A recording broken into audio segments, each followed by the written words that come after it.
Dun, dun, dun. This is the Justuff League.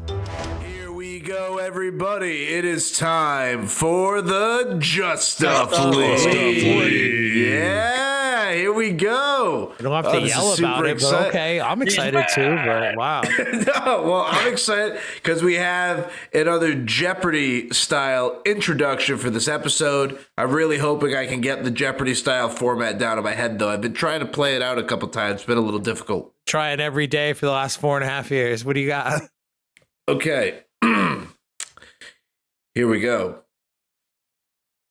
Due to the difficulties of round hands in black and white animations, this animator was the first to utilize white gloves on his characters. Who is Walt Disney? Whoa! Kev Dog again! Well, Mickey, if I... Yeah. No, Oswald the Lucky Rabbit had white gloves. Oswald?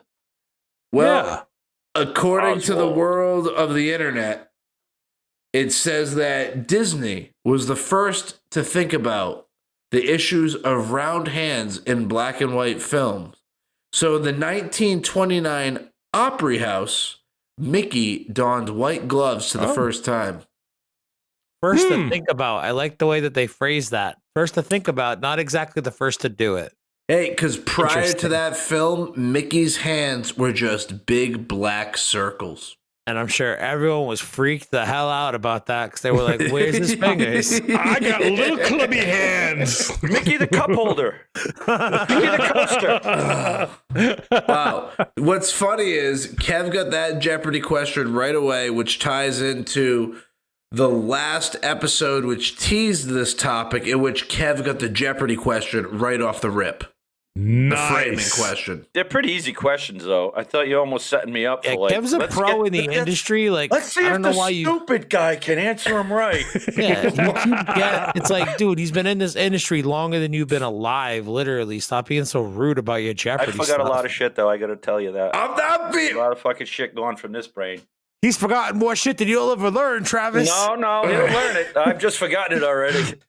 So, He'll definitely learn it. in the framing episode, producer Kyle was flaunting his clean and crisp white gloves that he received to And handle what's his sick Dragon Ball Z poster. Is if you watch us on YouTube, Which to me which you makes me should want be, to vomit.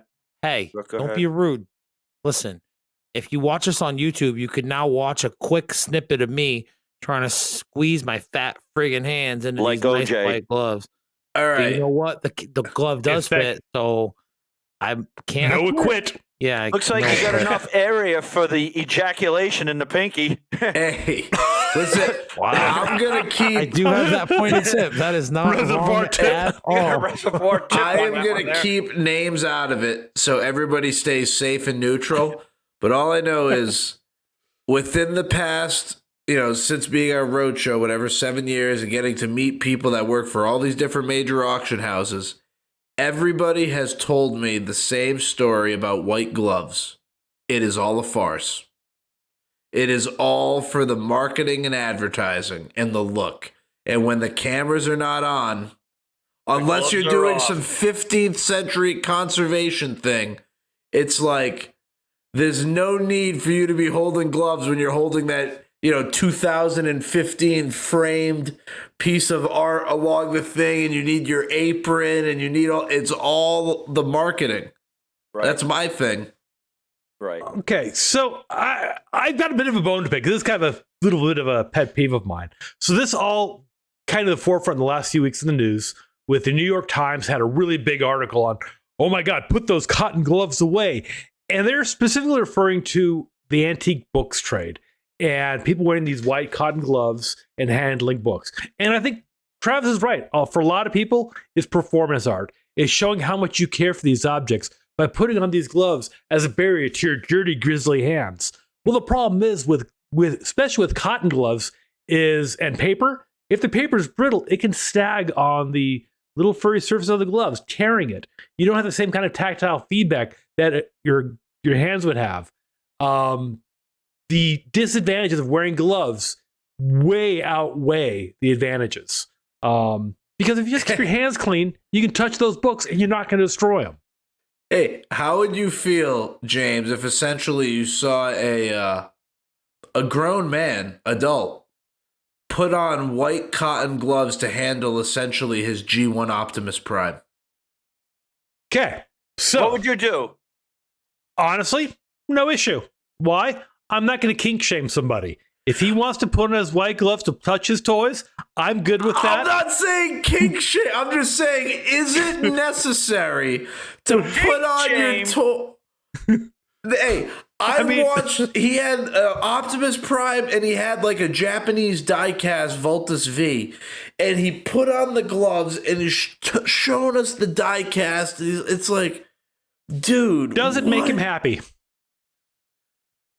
I'm not going to tell them no. Would I do it? No. When do I wear gloves? And I rarely wear white cottons. I will if I'm handling something like producer Kyle's poster frame. It's I got know. a very thin coating on that.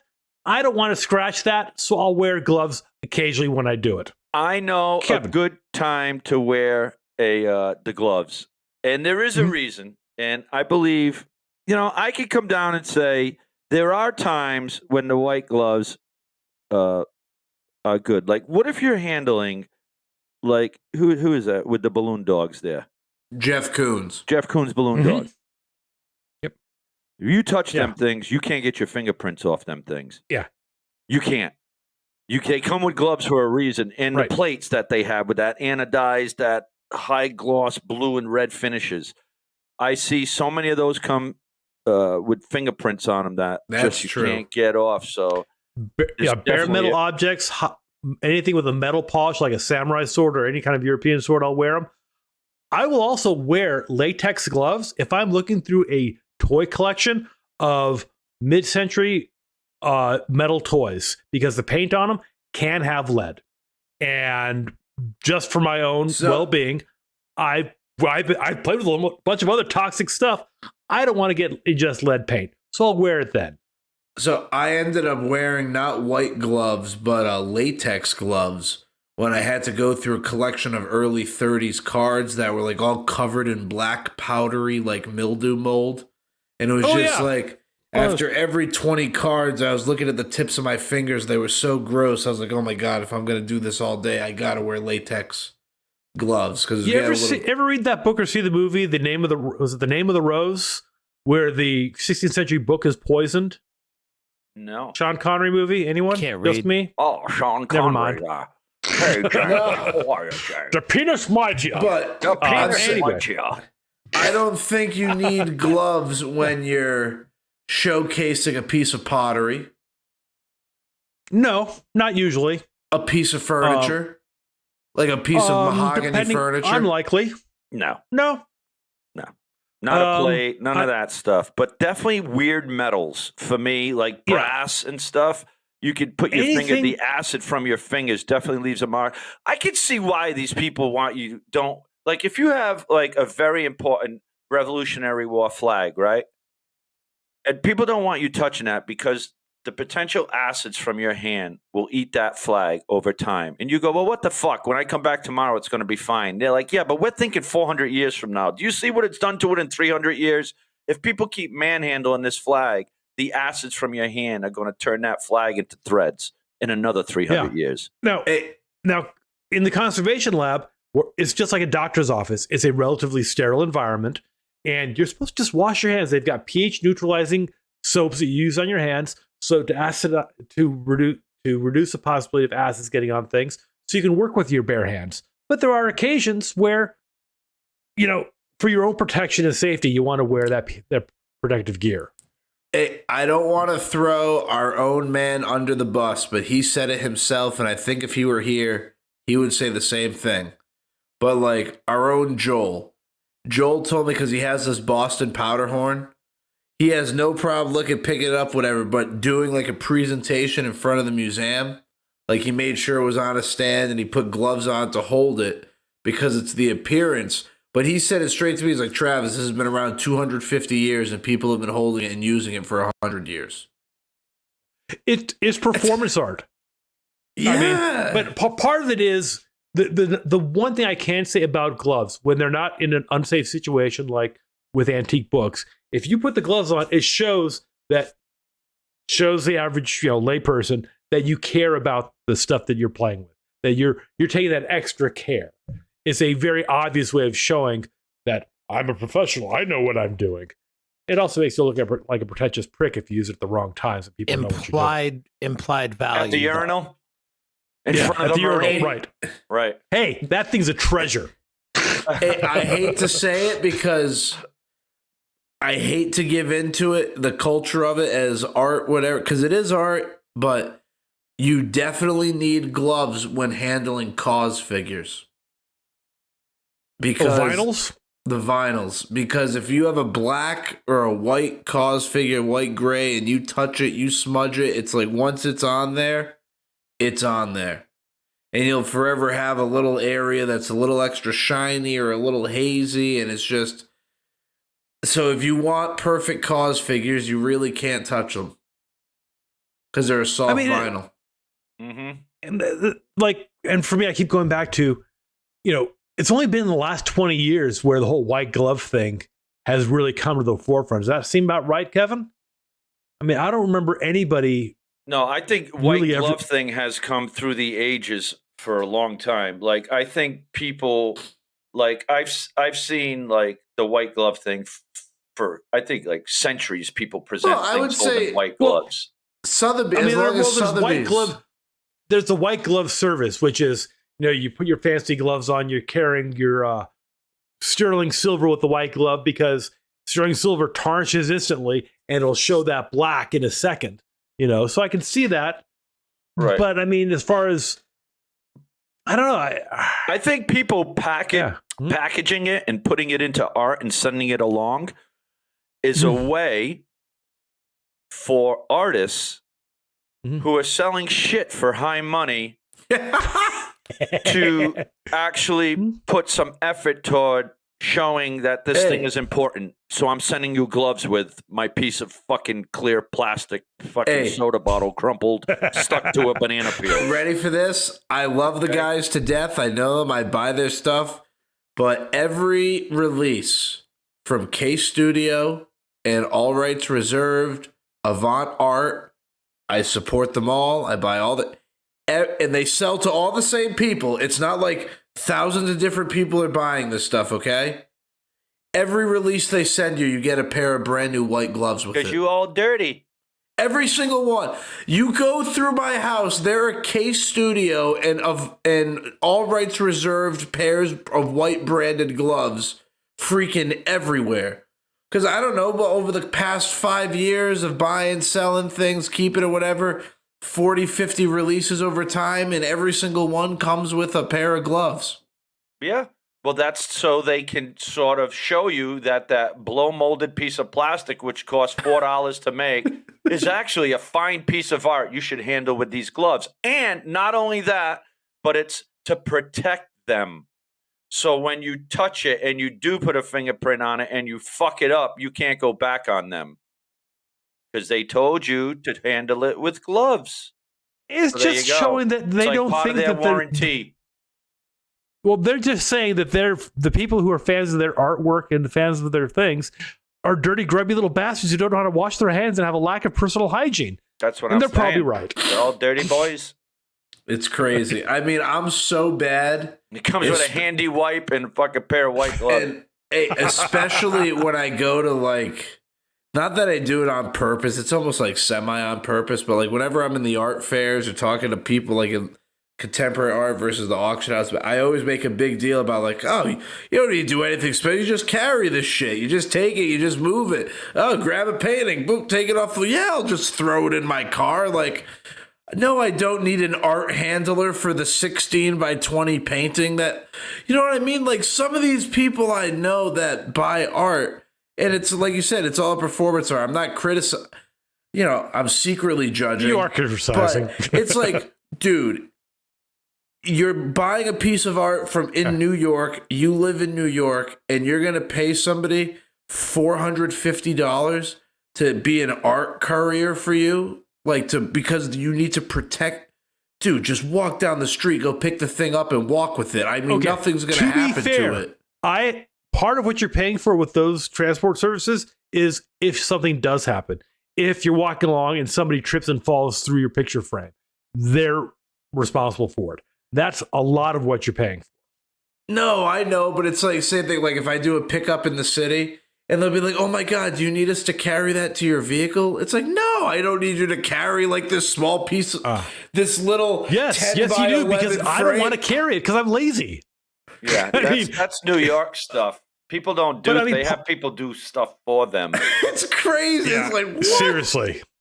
You have to stop. The other side of things is back to the performance side. There are occasions I always carry white gloves with me and latex and 2 or 3 pairs of latex gloves in my car just in case I have a client that starts to get freaky about stuff. You know, not just freaky. You know. And then you put the rubber gloves on. Huh? 2 fingers. Exactly, but they're elbow length. They're bright orange. They're actually used for. They're actually used for checking if cattle are pregnant. But anyway, oh my God, cattle. You know, but I carry them because I've had clients who have gone, "Why aren't you wearing gloves?" I'm like, and I have to decide in that moment: is it worth having this conversation, educating them, or am I just going to humor them? You know, I think a client actually had me put gloves on in the gallery one time to handle their stuff when it came into and it was all shit. Well, for like an appraisal Tuesday, I think it was. But I've never, other than that, put a pair of gloves on. I mean, I like one thing I've done in the past, which is really strange, is I love watching like old video footage of the Sotheby's sales in like the 50s and the 60s, and. When you watch they have white gloves on.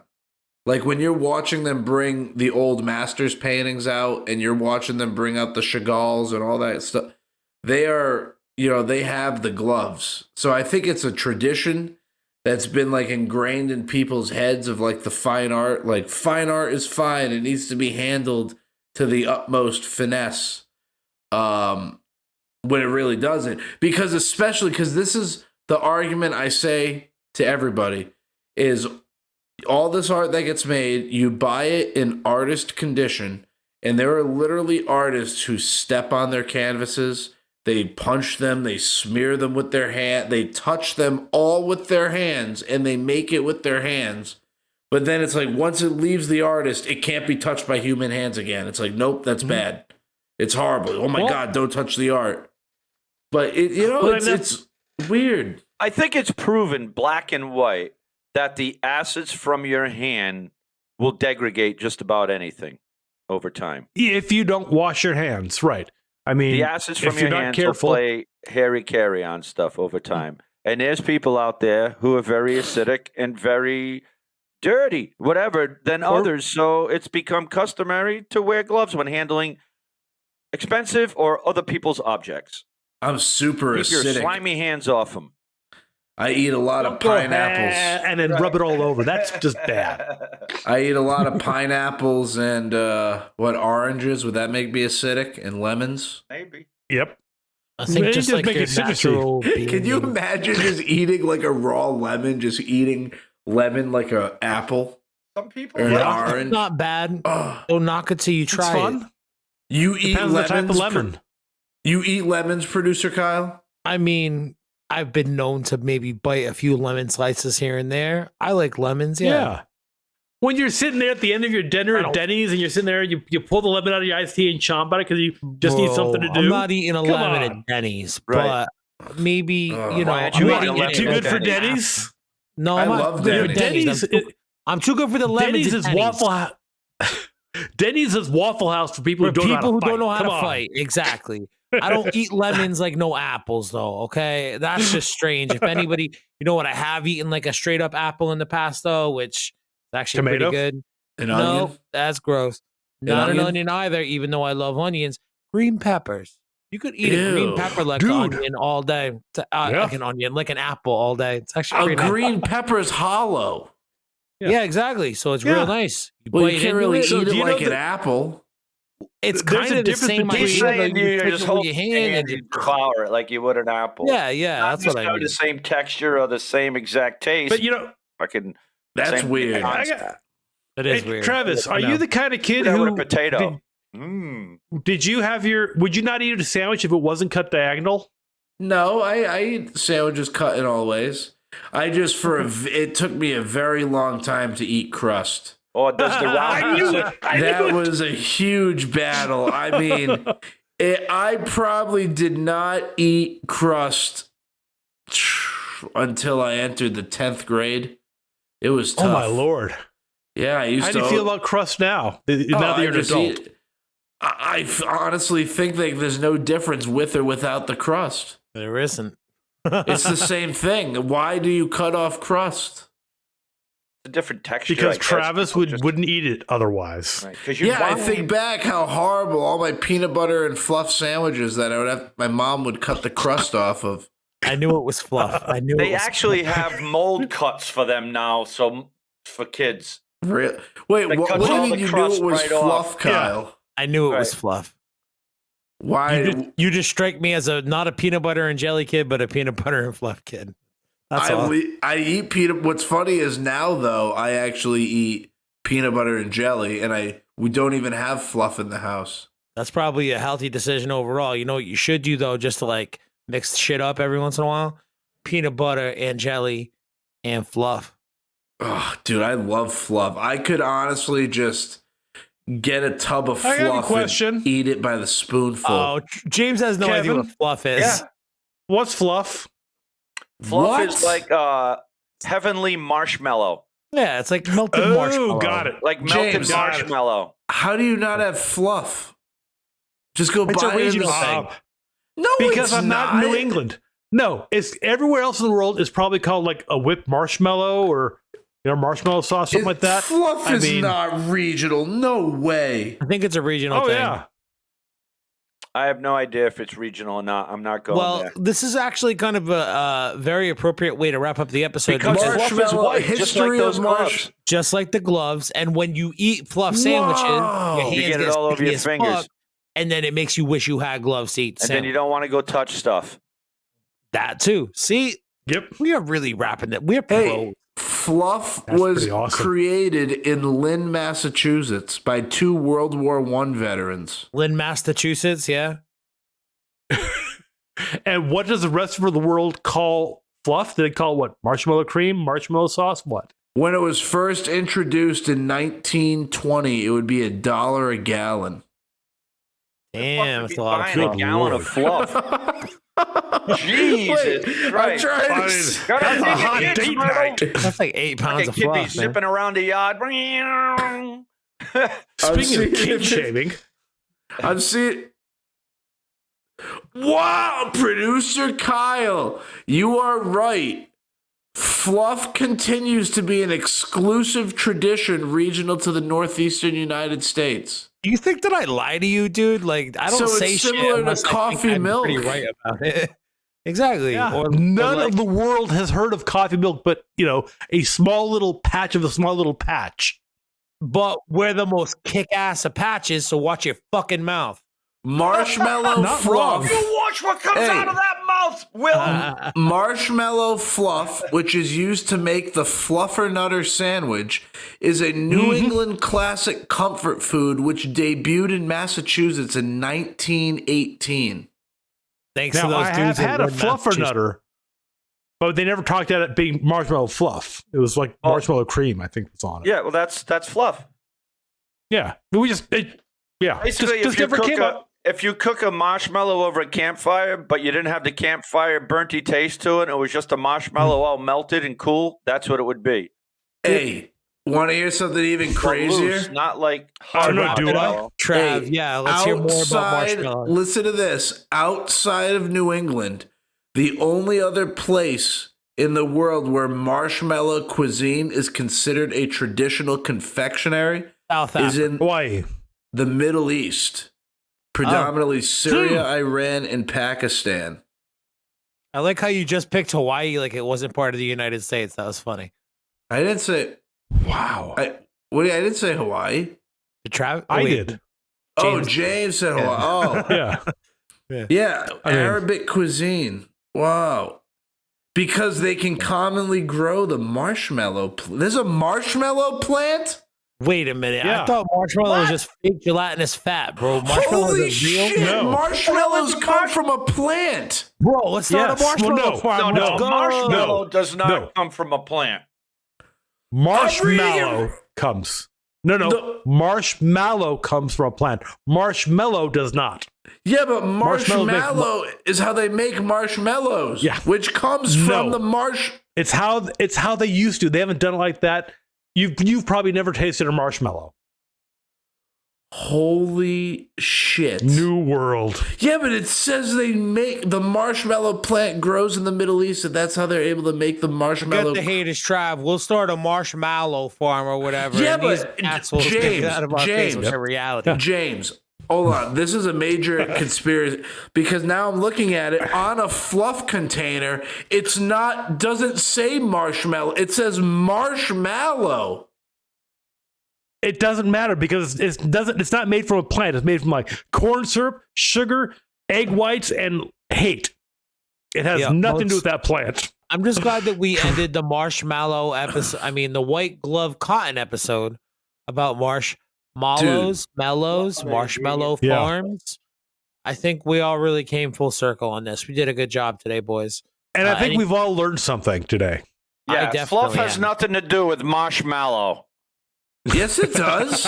Fluff's ingredients include Okay, corn 3 syrup, out of sugar 4 was syrup, in- vanilla flavor, and egg whites. But it says when you look right on marshmallow. This is crazy. I'm just Okay, happy Travis? that Travis found a new hobby. Is really what I'm most like. I concerned can't and believe happy this is a about. New England regional historic food since 1918. I just can't believe that you wouldn't believe me when I tell you that as a fact, and that you have to go on these crazy deep dives via Google for 5 minutes afterwards. It's wild. I'm glad we tanked the episode about this. This is great. I know. All right. I'm done. I'm sorry. I apologize. Wait till you hear about I knew Gross I'd Michelle shame you. bananas. What the Listen. hell is that? Man, Tell you all about it when you're older. I wonder if I can make an So, Elvis. Marshmallow is a paste that produces a solid food, not this stuff that we eat. Nice. So next time on the Justuff League, We'll talk to you We'll talk less about marshmallows, almost certainly. Hey, if you want, Yeah, we could seriously. get my brother on here to actually talk about the food science behind marshmallows. Again, what and is it he can- actually with our let's have him podcast? on to talk about Gross Michelle bananas versus Cavendish.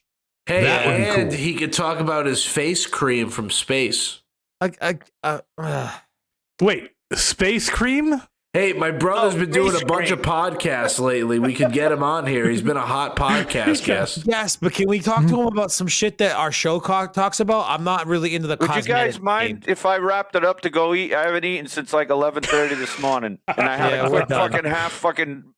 You haven't had dinner yet? No. You should have here's- a fluffernutter. I was And working on Travis- my car, finishing up, washing my hands when you called. Very At good. least you're not a dirty birdie. All right, well, that was successful. We're the Justuff League. Rate and subscribe. We'll see you next Tuesday, and be good in the meantime, okay? And let us Okay. know if you want to talk about cosmetics with my brother. We can get him on here. Again, what does it have to do with our show? I don't know. I'm just trying to help him out. Help. You're trying to help him out? I think he's doing fine, dude. He was on some show with like 300,000 listeners the other day. He's fine. Justuff League.